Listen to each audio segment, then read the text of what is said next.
What is up, YouTube? This is Aloser from the Corpse Run Guild on the US Herod server. I wanted to go over a new Onyxia strategy we are using now. This strategy really differs during Phase 2 from what people are doing, and it really simplifies the fight and ends up in a much cleaner kill overall. But we'll go ahead and go through Phase 1 and 3 as well, and just walk you through an example of our fight. So, Phase 1. As we go in, we have 3 abilities to look for. We have Flame Breath, we have a Knockback, and a Wing Buffet. We also have a Tail Whip in Phase 1 and 3. Just be wary of that. Don't position by her tail or her back leg, and you'll be good. So, Phase 1, Flame Breath. Flame Breath is a very wide cone of fire, so positioning is key, especially for melee. You want to position by her front leg joint, not her front paw. If you're by the paw, you're going to get hit. It's very wide. So just position there, behind there slightly, and you're fine. She also has a knockback. This is on her main target. So as a tank, just be wary of this in the initial opener of the fight. Don't distance your healers. You'll be fine. Now, Wing Buffet is a threat drop. Okay? It's not a threat wipe, it's a threat drop. So it drops you down by about 7k threat. So DPS, just be wary of this with your tank, and this is where my point in the lower right comes into play. This is a threat fight, not a fire resist fight. What does this mean? Well, stacking fire resist gear, generally not a good idea here. Yes, you're going to take less damage, but you're not going to build threat quickly, and if you're not building threat quickly and she's dropping 7k chunks of threat, your melees could catch up and you could just have a really nasty fight. And this comes into play during Phase 2 as well. So, threat fight, not fire resist. Now, as we go into Phase 2, we have a couple abilities to look out for here, being Deep Breath and Fireball. We also have whelps that come out from east and west. Melee, take care of the whelps, pretty simple.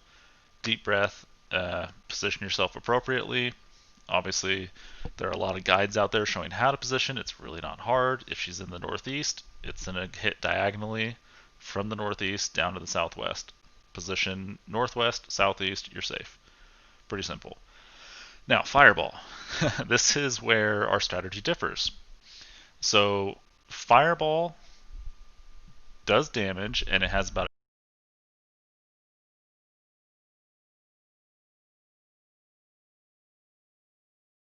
8-yard radius. Now, it is also a threat wipe. Now, the difference here is that a lot of people think it wipes the threat of everyone who gets hit. That is not the case. It wipes the threat of the person with the least amount of threat. Now, what does this mean?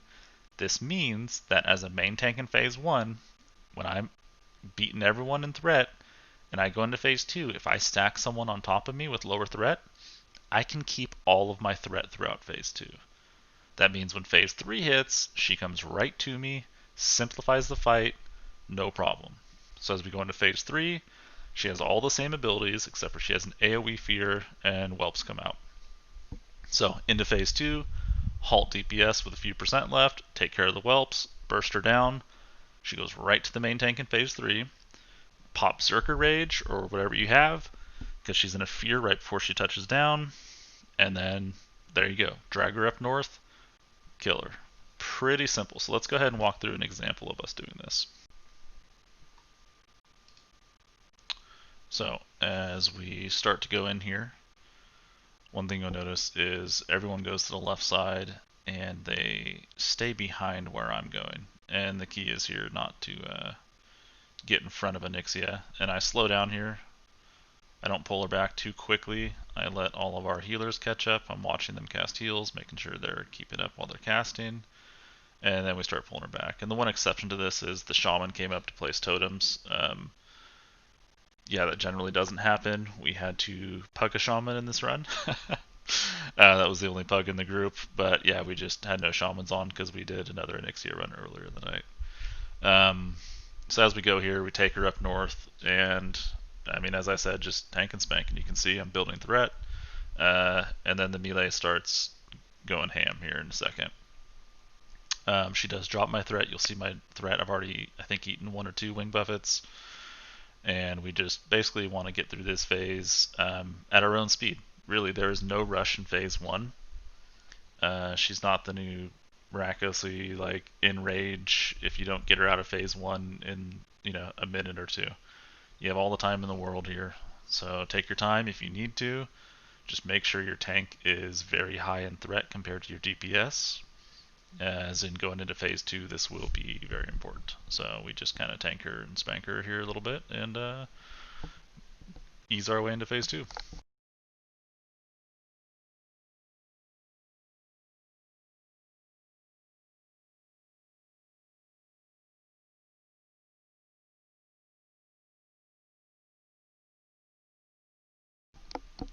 One thing to note here is if you look at the DPS, people are not really holding back here. We're just kind of letting it go because we're building good threat. But if DPS do start getting near you, if they're a class that does not have a way to reset their threat, like a Vanish or a Feign Death, you need to have them slow down. Never really worry about rogues. But we're getting to the end of phase one here, and as phase two starts, you'll notice what we do differently here than most people.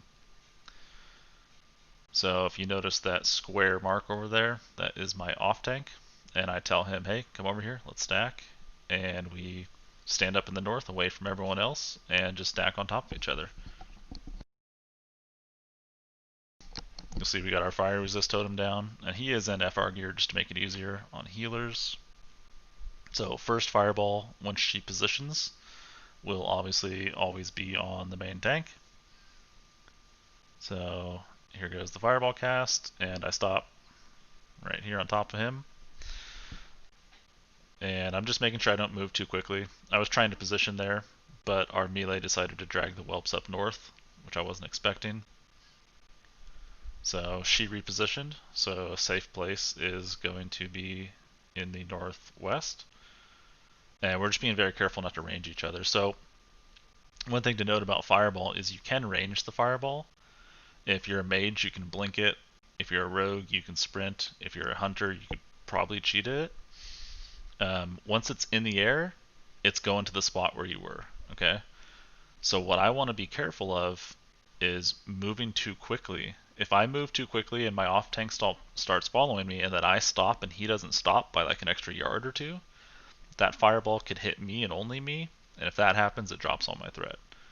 So we move very slowly, we stick on top of each other, and as you can see, every single fireball hits me. And this is just a very easy phase two. You can see how quick it went. Range, don't have to worry about really spreading out at all. They just kind of hang out and chill. Take care of whelps as they come out, and there's not much to it. And we kind of slowed down DPS here. We were taking care of whelps. We want to make sure when we go into a phase 3 it's very clean and there's no whelps. We don't want her to come out with a bellowing roar in phase 3 while whelps are out, maybe running towards healers or something like that. We want to keep it very clean, no deaths if we can. So now the whelps are done and we're ready. So ranged goes ahead and bursts her down. We're going to go ahead and get into phase 3 here. As you can see, phase 3 is starting. I'm going to go ahead and Zerker Rage this first fear, and she comes straight to me. No issue. Very plain and simple. Straight to me. Drag her up north. And as she comes up, I still have my threat from phase 1. However, there was a lot of ranged building threat during phase 2 that could have been close to surpassing me. And threat meters are notoriously inaccurate in phase 3.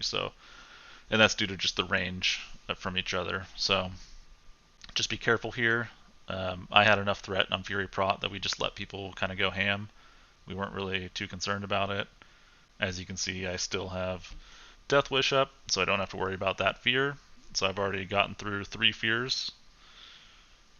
And then I will go ahead and Zerker Rage the next fear.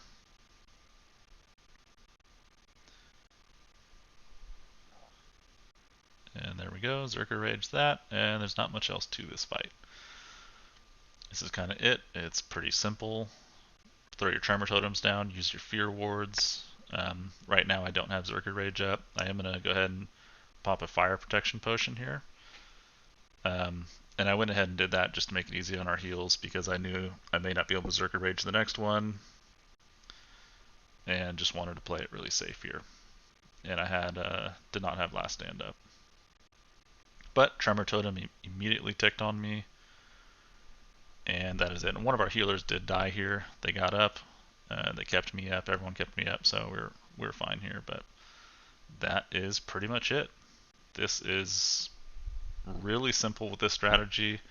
Once you get it down, you just have to stick on top of each other. And as you can see, one of our warriors pulled threat just off spamming huge executes, and he had a lot of big crits there if you look through the combat logs. So overall, very smooth fight, very simple. The strategy really simplifies a lot of things, and here we go. We get to collect some loot. Nice shard of the scale, and sadly nothing for me. But that is it.